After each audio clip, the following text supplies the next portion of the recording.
as stated, Baba's bedroom was Kibra. And Winnie was able to speak what Kibra people expected and what Nairobi people are expecting, because they have a vacuum that is left.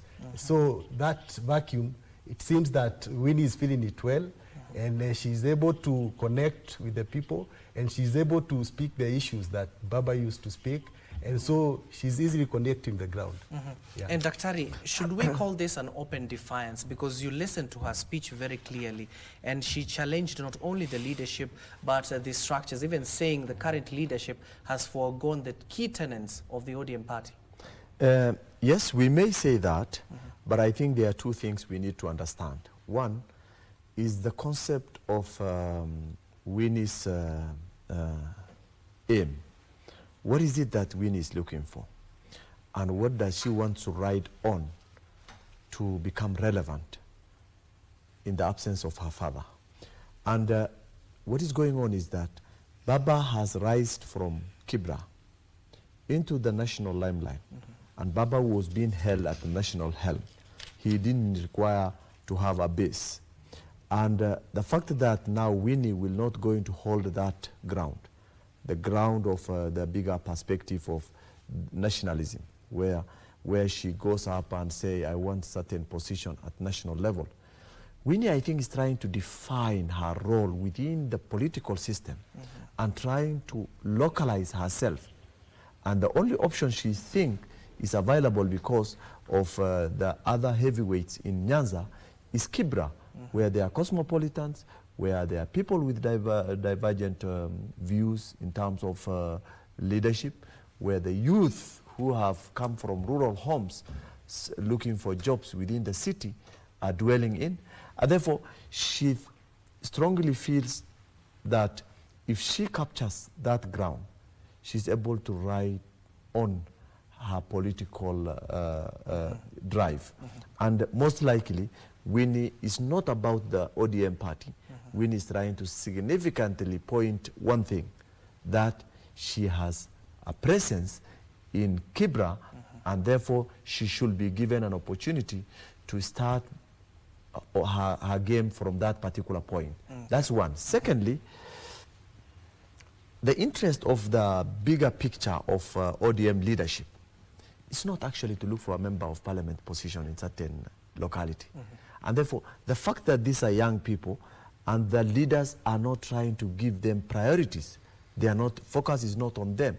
These are people who are discussing issues related to broad-based. These are people who are negotiating on a ground that they will be given ministerial or cabinet secretary positions. These are people who are thinking if they fight through the system, they will going to get prime cabinet secretary's position. They will become the leader of the opposition.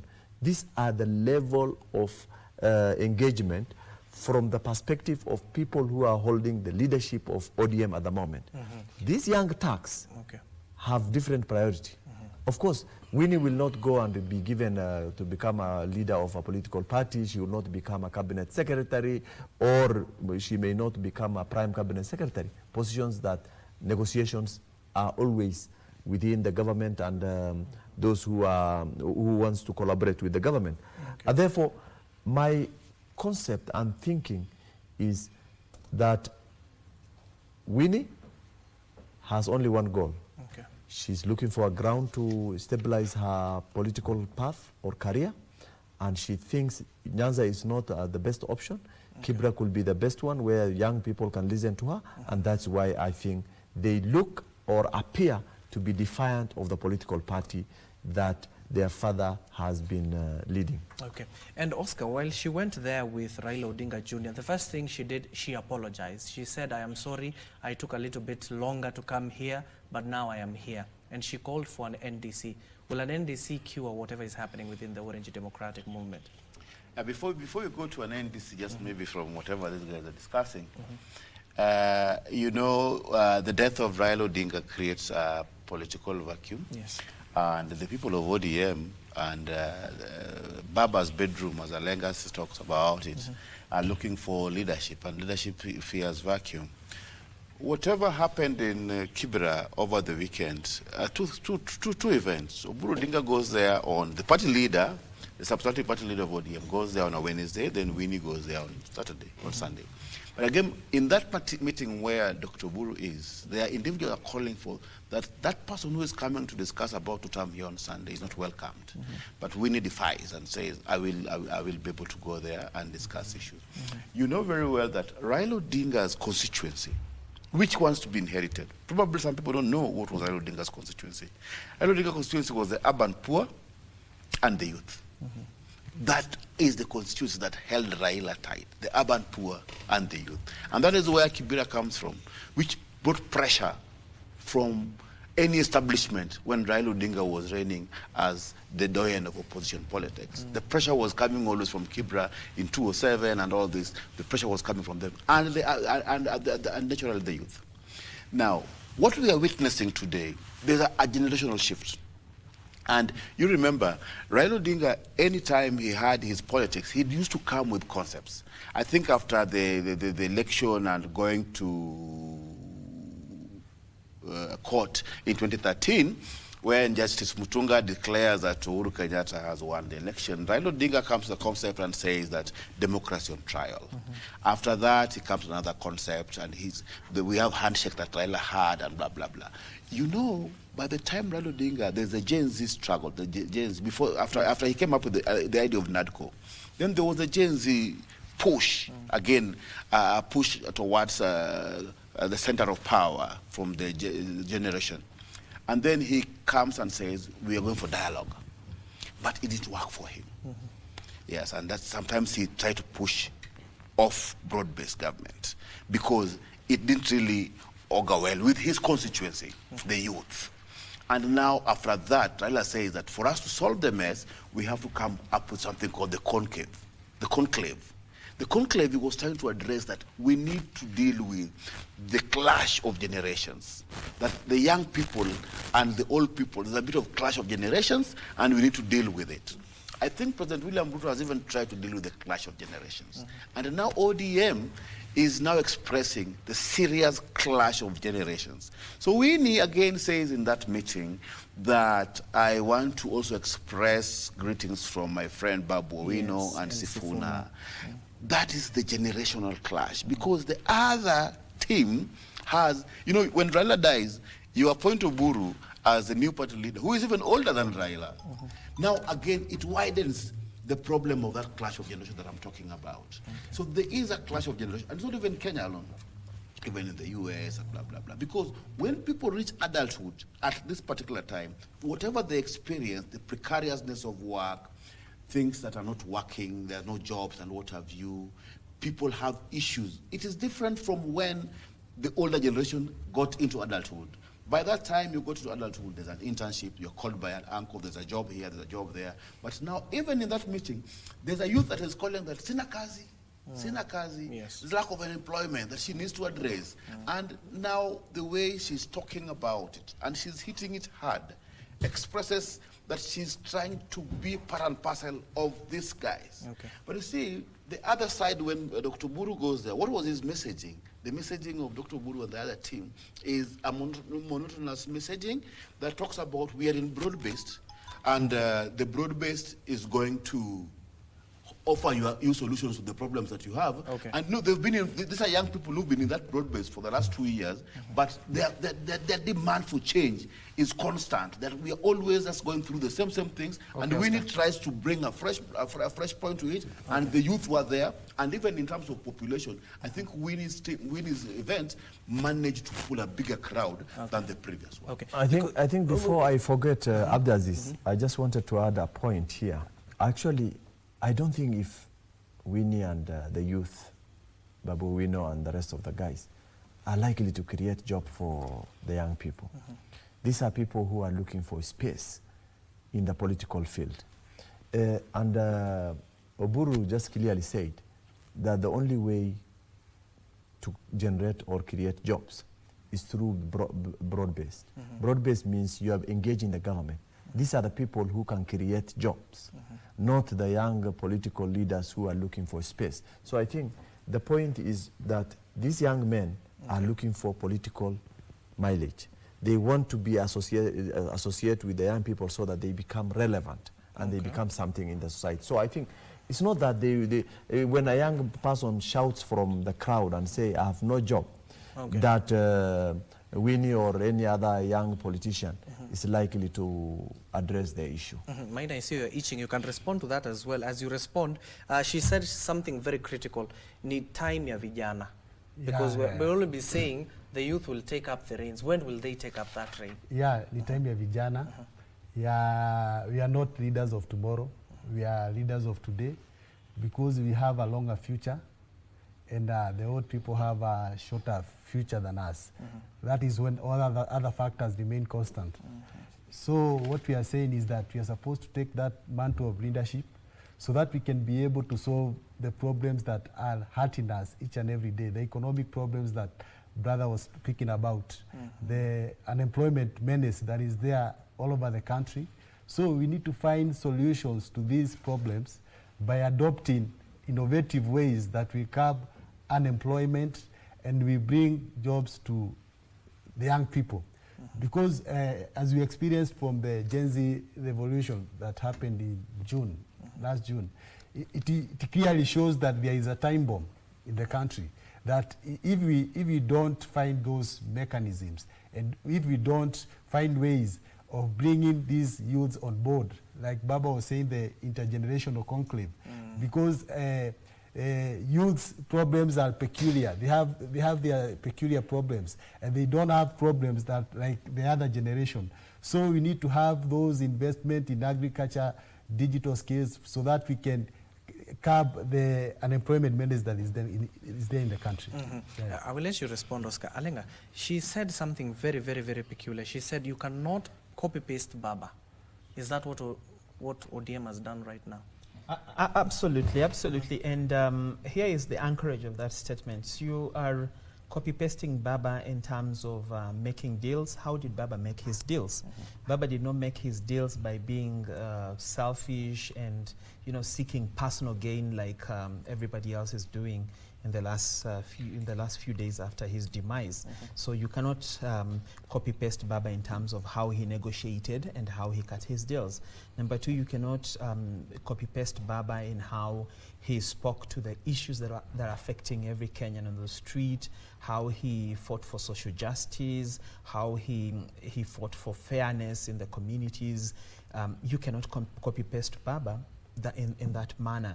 You have to completely understand the ideology of Baba before you can try to be like him. So ideally, what Winnie was trying to say was we needed to take time to find someone who really cuts the bill.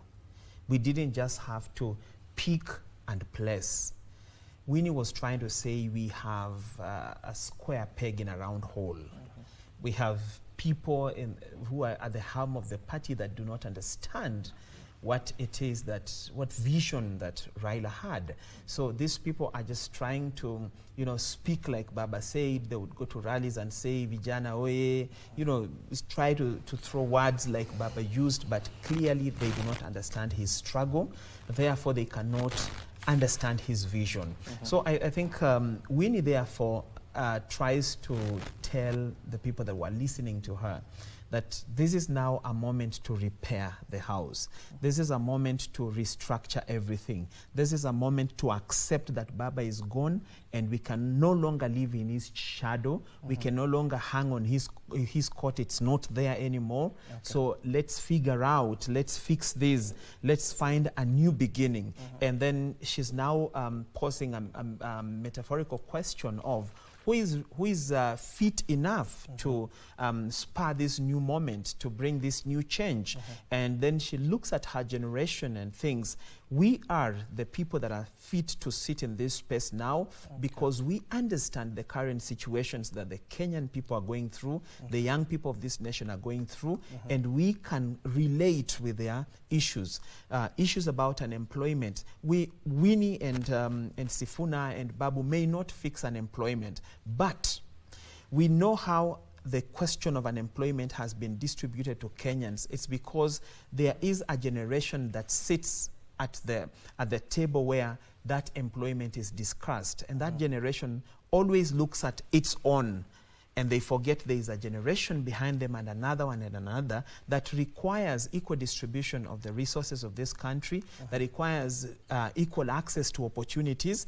And therefore, Winnie tries to think, my generation can better represent our generation to deal with these inequalities that have been with us for a long time, these skewed opportunities, these unfair access to opportunities. And so how do we map the new dream to the current realities? Okay. Oscar, you're going to respond. That she says that is very interesting again. She says, tukiwauliza maswali, wanasema tutoke kwa chama. Yes. Hiyo haiwezekani. Is that a declaration? Because that was the question I wanted to ask, because she said hakuna mtu atatolewa kwa hii chama. Is that a declaration? Should we take it as a declaration? She's also trying to pump authority. That this is a people's party. It's not your party, and you cannot tell us who is going to stay and who is going to walk out. Yeah, we are here to negotiate, and again, she's, I think the youth in this push to try to disrupt the traditional established systems, order, political order in this, and not only on ODM. You will see the youth rise in UDA, you will see the youth rise everywhere. The youth uprising is a national thing. And it started with the Gen Zs, that was the peak of it. And the youth will uprise. Although the system has really tried to address issues, and you see the government coming with Yota and all this and all this and all this, but the youth uprising is never stopping. And now the population that comes there to listen to her tells us that Gen Z problem we are dealing with, we are not off the hook. It is still, there's still a problem. And that is why they're trying to challenge the established political order. And actually, the death of Raila Odinga, sad as it was, but again, a good disruption to political order, because the political order has been disrupted. When the political order has been disrupted, we will have a new way of doing things. And now that is why she's saying that tukiwauliza maswali, we need to go to an NDC, wanasema tutoke kwa chama. I think the youth don't want to be treated as mere change agents, because they've been treated just as a mere change agent. But when we want to inform some change, come out of the streets and you are just these change agents. But when people sit down to discuss some of these issues, because we now want to discuss issues and we want to divide this bread. And that is what the youth are saying. Every time you treat us as mere change agents, when the change comes, or we are almost soon getting the change, now they tell the youth, can you just wait for us outside there then? Then now we have to discuss this thing and get back to you our solution. So the youth are trying to disrupt and challenge that political order that has been there, because they don't feel represented at the end of the day. Because the unemployment, the lack of affordability, when you come up with affordable housing, we are again addressing the youth. The lack of affordability, the lack of everything, precarious of jobs, because even if you get a job, there are no permanent jobs anymore. They're just contracts that you can lose anytime. When you wake up, you can be told in the morning, we're seeing here. I mean, the job is not there. That means that the job is very precarious. So all the challenges are all there, and the youth want to resonate with people who talk about their issues. And politics is about activism, and if you're an activist, you activate and influence the people amongst winning hearts and minds. And Daktari, as you respond also, she said something also that is very disrespectful. Baba just passed away a few months ago, and she said people have taken over the steering wheel even before the passengers decided who is supposed to take over the wheel after Raila Molo Odinga. So should we take that she's positioning herself or positioning someone else, and who is that someone else in your view as an outsider? I think there are quite a number of things that Winnie is talking about. One is perhaps the wrangle within their family. Their likelihood of push and pull within the family. And,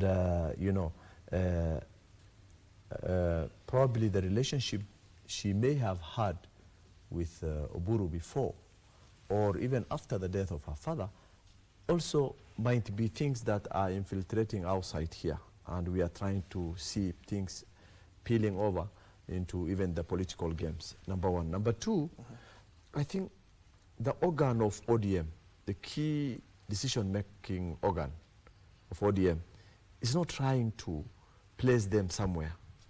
They are not given an opportunity to become decision makers. And that's why, outrightly, she's saying, I think you cannot start driving the vehicle when the passengers have not boarded.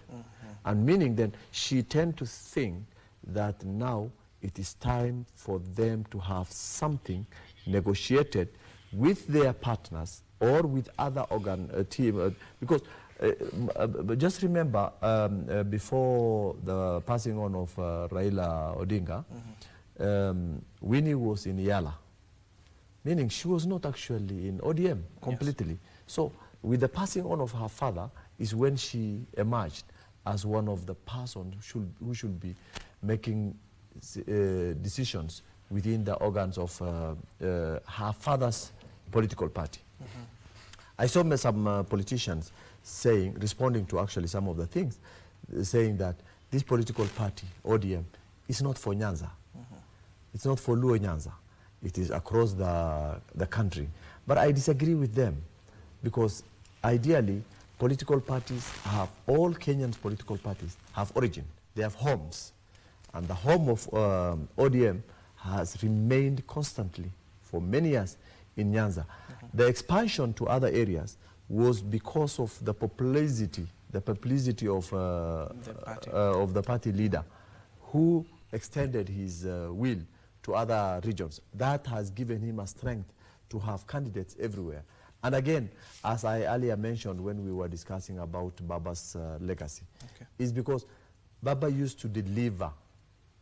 When he tells you become a member of parliament in ODM party, particularly in Nyanza, then you don't need to campaign. You only campaign to get the party ticket. Once you get the ticket, then you are as good as being elected. So that pull, that force that Baba had is not there now.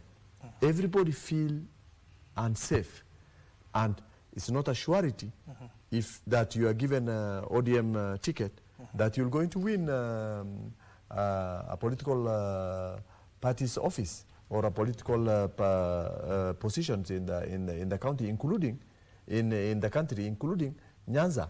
So there is that uncertainty.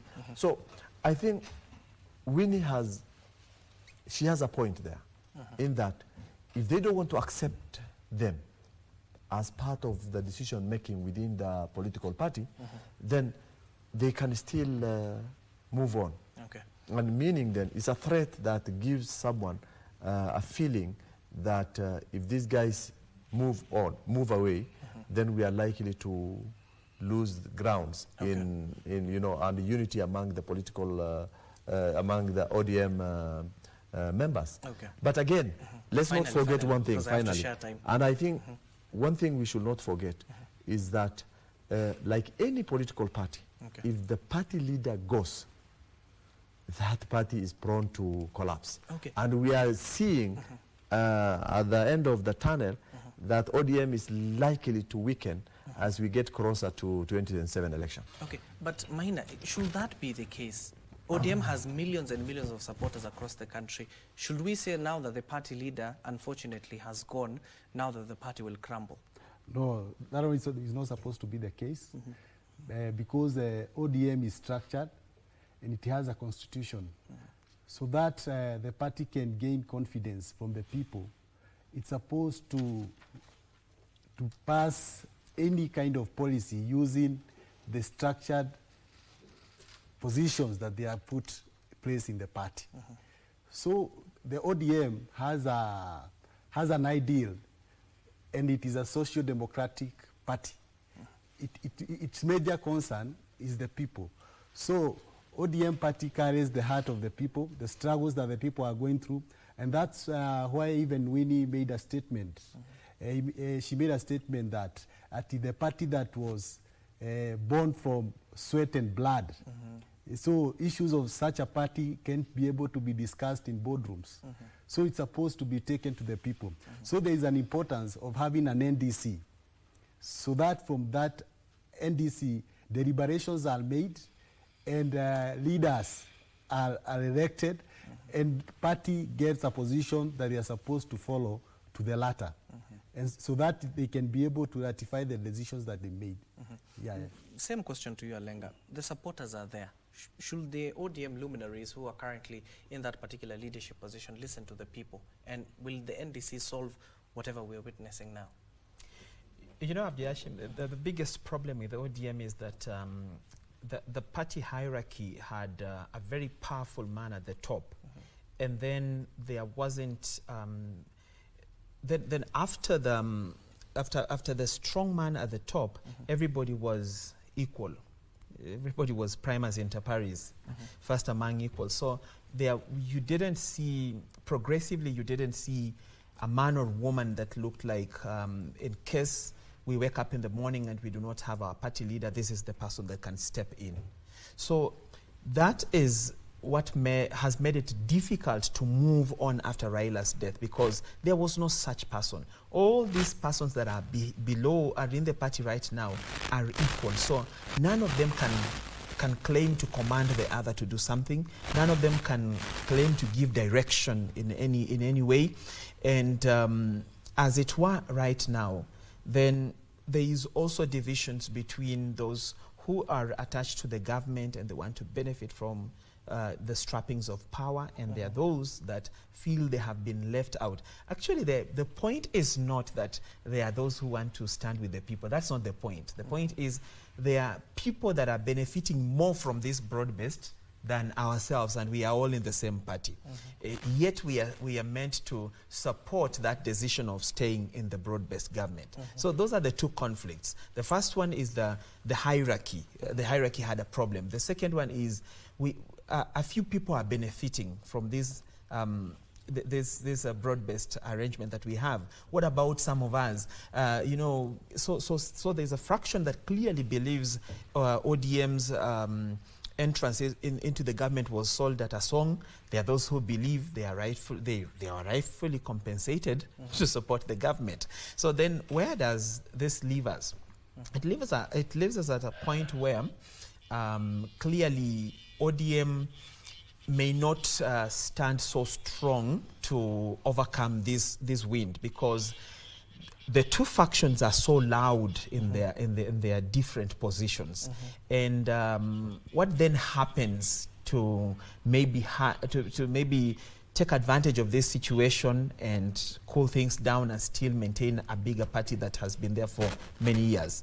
Also, if you look at parties that who respect their internal democracy and their internal functions, those parties tend to stand the winds of time.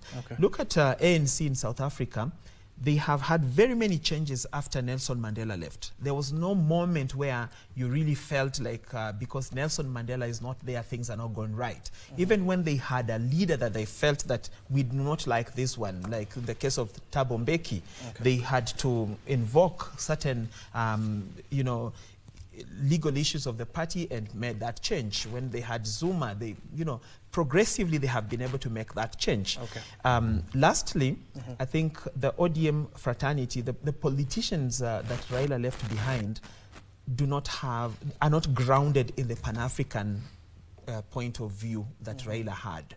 So theirs is more of the local perspectives, the local politics, the local gymnastics here and there. So they are lost in that, and they cannot see the bigger picture that Raila always referred to. Remember, Raila would talk to people in Nigeria, Olusegun Obasanjo. He'll talk to Cyril Ramaphosa. He'll go up. You know, he had a very huge eye through which he saw political things before he would even bring now the lessons back home. Oscar? ODM political party survival, it will survive. ODM is the most aggressive party in the country, very aggressive. And that is why we are sat here talking about ODM. The other parties, DCP, which is now going under because of the way Gachagua has been able to run it. He's run it as a personal thing. We have UDA, dormant. I don't see about the subject of UDA anymore. But I know we have... They have just conducted their primaries successfully. Yes, but it's not known, it's not in public. Can ODM do the same primaries? Very aggressive parties might not be able to conduct very easy primaries. You'll see fire if ODM does the primaries today. But what I'm saying, survival of ODM compared to other things. But whatever is happening after the loss of the party leader, these are issues that will always go because people are fighting for power. It's easy. One side will definitely win, or one side can, the NDC can be brought. If I jog your mind about history, when Jaramogi Odinga dies, he's in Fort Kenya, and I think the Luo Nyanza and Western and some part of the coast and what have you, which Raila comes to inherit. And that's the inheritance at Fort Kenya. There is the grapple between Raila Odinga and now Wamalwa Kijana, the late that time. And they go to an NDC that ODM wants to go to at Kasarani, at Thika. And you know what happened? It was really fire. And when Raila Odinga left that Thika field, he came back and went to Kibera and told the Kibera that there's nothing we can do. We have to get a new outfit. And he resigns from Fort Kenya and gets a new party, another new vehicle. And the symbol of that party is Tinga. And that is why Raila's name Tinga comes about. And now, that is what happened when Jaramogi, a bigger leader, like now Raila, died. It was an NDC, and from that NDC, we came up with NDP, and NDP, Raila went to the election in 1997 with an NDP ticket. So whatever will happen after the NDC, even in South Africa, there have been these conferences that you know that sometimes breathe fire. And it comes to the new leader. When Zuma goes to Nupalanga event, but then they come out and Ramaphosa now wins and becomes the president. So whatever will happen in the NDC, if it will be there, but there is a generational shift. It will happen. It is whether they like it or not, it might take a bit of time, but the pressure that is being put by, and I've told you, there is a generational conflict, and it's not only on ODM. It will come up with ANC and other parties which thinks that probably something is not working out well. Even in DCP, even in DCP, there is also a process. There is a pressure from below that, like, you own the party, but you're not driving that clearly very well. So ODM, there is the generational conflict, and it will be addressed, but one side will definitely have to win, and I think the younger generation will win. Okay, Daktari. No, I think it's okay. My brother here has ambition and wishes for ODM, but any political party that has remained constantly controversial, and that the pillar of that party that was holding on has gone, is on the verge of collapse. The values. And I know, and I know very well, it's not the values. It has never had any value, because you'll see Baba decides on who should become a flag bearer for those political parties. So we know this. You know, as a politician, we understand this thing. So the important thing here is that we wait and see. But like the way Jubilee disappeared, like the way other political parties that we knew they were heavyweights before, they disappeared after their party leader has gone. ODM is not exceptional. Jubilee has died with a ruling party who come with only 13 members of parliament. That's a death for the first time. KANU did not parties that don't even have a single KANU did not experience that when there was change of leadership during Moi and Kibaki. There was no that. Majority of members of parliament were actually on KANU ticket, while the government was on what do we call? I don't know what they were calling it then. So I want to reassure him. I want to reassure him that with the current wrangle, this is just the beginning. There will be a massive wrangle, and probably you will find other regions people moving into other parties that are of interest to them than ODM party that people are struggling to fight who is who within their leadership. Okay, Maina. What I can say is that ODM, it may not be in the verge of collapse. Maybe what will happen, maybe it will be rebranded. And there's likely to be, like the way my brothers just said, that after the NDC during the Fort Kenya NDC, it gave birth to NDP. So what is likely to happen is that after that NDC, we are likely to see clearly two functions. And it will be so clear that we will have a political outfit that will emerge out of that. And from that political outfit, the popular outfit will be the one that will break, the function that will break from the real ODM that is controlled by the broad-based government. Okay. That is the real situation, not imaginative. Imaginative as Don is doing. There's no time, Tafadhali. I think, in my view, ODM will continue being around for some more years, but the danger is, or my fear is, it might definitely slide into basically just a Luo Nyanza party, which is very painful for a party that carried the hope of the whole country, a party that went through a lot, a party that was built on sweat and blood, as they say, and for many years.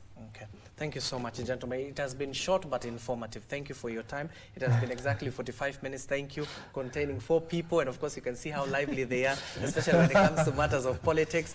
These are the political analysts, and some of them you are seeing could be vying for even some of those seats you'll be that are up for grabs in, in the 2027 No. I think not some election. of us. For me, I'm already set for Mandela West. And I know which party I'm going to ride on. Thank you so much. Okay, thank you so much. Okay. Alenga Trustat, a policy and governance expert. Sami Maina, a political analyst. We have Dr. Isaac Hassan, governance expert. And then finally, Oscar Omondi, a political analyst. Gentlemen, thank you for your time. And of course, that has been our time on News Check. And of course, we'll be keeping tabs on the Orange Democratic Movement, where the youth leaders today issued a press briefing. We'll be updating you in our subsequent bulletins what they have said and the way forward for the party, especially for the young leaders within that political outfit. My name is Abdiaziz Hashim, the sign language interpreter. At the bottom end of the screen is Lensa Odinga. Don't go too far. Kurunzi Mashinani is up next with Kasichana Masha.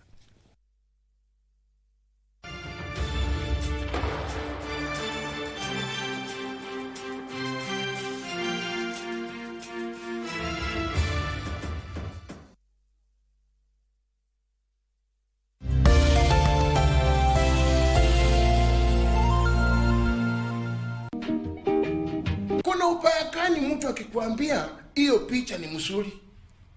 Kuna upayakani. Unaangalia simu yangu kwa nini? You're not allowed to